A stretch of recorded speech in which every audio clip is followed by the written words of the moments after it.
What makes you think he's the best? Because I watched him and he's mint.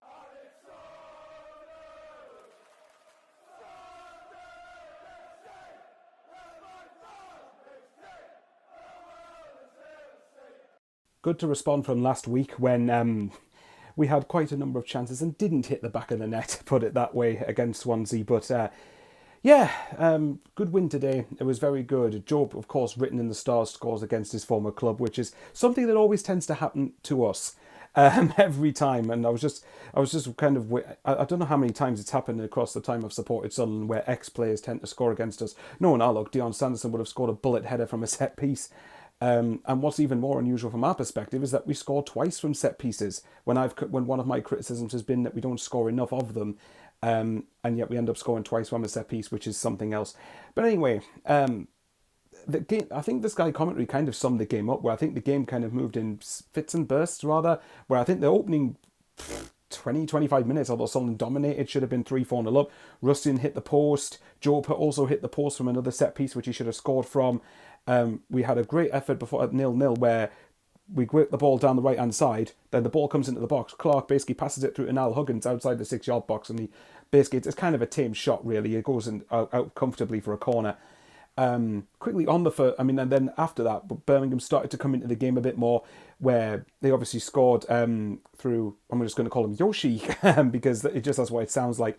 But I thought he looked a handful for Birmingham all game, actually.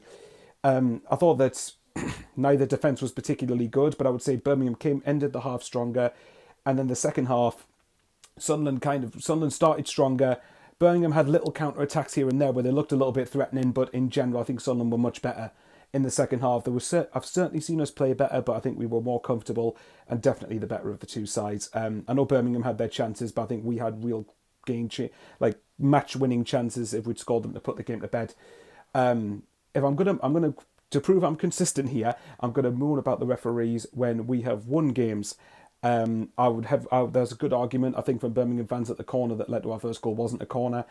But I'll also admit at the same time, Bakuna for Birmingham, how he didn't get a yellow card, I have absolutely no idea, when he basically flattens Roberts twice in the first half and nothing gets given for it. And Roberts gets booked for complaining about it, which is absolutely mental to me. It just proves that I really don't rate the referees or the lines officials in this division. They're awful. Absolutely awful.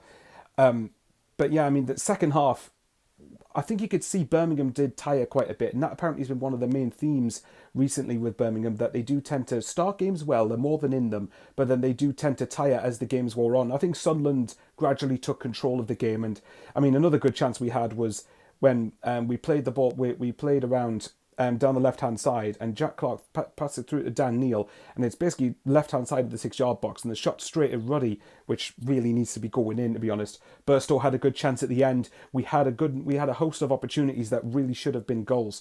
But in general, I think we deserved the win. I think we were more than comfortable in the end in the game.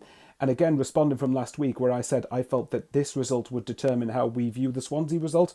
And yes, Swansea in isolation is frustrating, but these games sort of happen. Whereas in this game, I felt that if we won it, then fair enough. Now the narrative changes to unbeaten in 3, whereas beforehand it had been 3 straight losses. And it's a good win going to the international break. And a shout out to, I thought Jobe was really good today. I felt that Patrick Roberts was threatening down the right-hand side. And I felt the two centre-backs, Seal and Triantis, did quite well, considering that Ballard and O'Nien were out today. Yes, there were times we looked a little bit shaky defensively, but I think that was going to happen when we didn't have our first choice centre-back pairing. And regardless, though, I think there were times today where I felt we were sloppy, and Birmingham definitely did have their chances, but I felt they came from Sunderland errors rather than Birmingham really creating that much on their own. But again, Birmingham aren't a bad side, and I think they will improve under Rooney as the season goes on. But good win for us. We've definitely played better, but we did still deserve to win. So good win heading into a break, and we'll just go again at Plymouth, where Ballard and O'Nien, well, maybe not Ballard, because he always seems to get injured on international duty, but them two being back will be a big thing. And then hopefully, and we're back in the top 6. Thank you to Southampton and Norwich in particular. But yeah, good to get a win going into a break, and we will reassess when we go to Plymouth in 2 weeks. Thank you very much to everyone who is subscribed to me. If you're not a regular subscriber and you think I've earned it from you, then hit the subscribe button. It would mean a lot, because nearly half the people, according to my analytics, are not subscribed who watch my videos. And yeah, enjoy the international break, everybody, and stay safe, everyone. How are the lads?